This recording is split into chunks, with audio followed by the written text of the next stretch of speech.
नमस्कार भारत। स्वागत है आपका द्विलोक के स्पेशल प्रोग्राम में जिसका नाम है शख्सियत। आज हम भारत के एक ऐसे व्यक्तित्व के बारे में बात करने जा रहे हैं जिसको भारत का युवा एक कमजोर शख्सियत के रूप में जानता है, क्योंकि शायद लोग उनकी वास्तविक उपलब्धियों से अनभिज्ञ हैं। जी हाँ दोस्तों, आज इस एपिसोड में हम बात करेंगे भारत के पूर्व प्रधानमंत्री डॉक्टर मनमोहन सिंह की। दोस्तों, जैसा कि आप सब जानते हैं कि मनमोहन सिंह ने 2004 से 2014 तक भारत के प्रधानमंत्री के रूप में कार्य किया है और इस दौरान लोगों ने उन्हें एक एक्सीडेंटल और कमजोर लीडर की छवि के रूप में देखा है।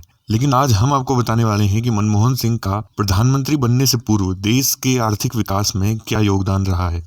मनमोहन सिंह ने ऑक्सफोर्ड से अर्थशास्त्र में डॉक्टरेट की उपाधि प्राप्त करने के बाद 1966 से 3 साल तक संयुक्त राष्ट्र के लिए काम किया है। भारत सरकार में वित्त मंत्री बनने से पहले मनमोहन सिंह ने मुख्य आर्थिक सलाहकार और 1982 से 1985 तक रिजर्व बैंक के गवर्नर के रूप में कार्य किया तथा 1985 से 1987 तक ये योजना आयोग के प्रमुख रहे। स्वतंत्रता प्राप्ति के पश्चात 1947 से 1990 के बीच भारत में बिजनेस चलाने के लिए लाइसेंस राज शुरू हुआ। लाइसेंस राज ने एक गैर जिम्मेदार नौकरशाही की स्थापना की, जिसे भारत में भ्रष्टाचार की शुरुआत का एक प्रमुख कारण माना जा सकता है। लाइसेंस राज के कारण पब्लिक सेक्टर में भारी लॉसेस हुए, जिस कारण भारतीय अर्थव्यवस्था की वार्षिक वृद्धि दर 1950 से 1980 के दशक तक सिर्फ 3.5% पर आकर रुक गई थी, जबकि प्रति व्यक्ति आय वृद्धि केवल 1.3% थी। अब कहानी आती है मनमोहन सिंह पर। राजीव गांधी की हत्या के बाद पीवी नरसिम्हा राव के नेतृत्व में नई कांग्रेस सरकार का चुनाव हुआ और उन्होंने मनमोहन सिंह को वित्त मंत्री के रूप में चुना।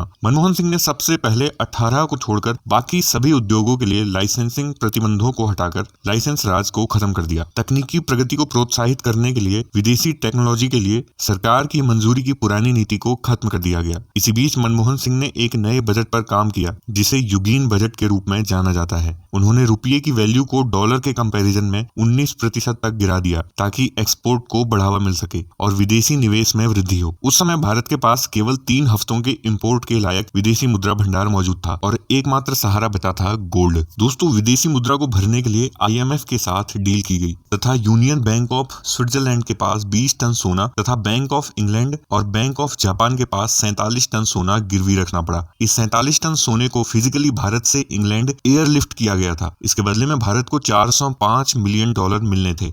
मजेदार बात यह है कि ये वो दिन थे जब मोबाइल फोन नहीं थे, लेकिन यह बात उस दिन RBI के लिए वरदान साबित हुई, क्योंकि RBI से एयरपोर्ट तक सोना जिस वैन में ले जाया जा रहा था उसका टायर रास्ते में फट गया। वैन के रुकते ही सभी सिक्योरिटी गार्ड्स और अधिकारियों की हालत खराब हो गई थी, क्योंकि उस वक्त कोई भी अनहोनी घटना हो सकती थी। पूर्व राज्यपाल YD रेड्डी कहते हैं कि यह खुशी की बात है कि उस जमाने में आज की तरह स्मार्टफोन और सोशल मीडिया नहीं था, नहीं तो उस घटना को लेकर क्या बातें होती हम सोच भी नहीं सकते। मनमोहन सिंह की आर्थिक नीतियों का ही परिणाम कहा जा सकता है कि भारत 2006 तक 9.6% की उच्चतम GDP विकास दर पर खड़ा था। हालांकि प्रधानमंत्री के तौर पर कहा जा सकता है कि मनमोहन सिंह जी की कमजोर छवि रही, लेकिन एक आर्थिक सुधारक के तौर पर उनके कार्य हमेशा सराहे जाने चाहिए। दोस्तों, आज के एपिसोड में इतना ही। मिलते हैं आपसे अगले एपिसोड में किसी और शख्सियत के साथ। So thanks for watching. God bless you all.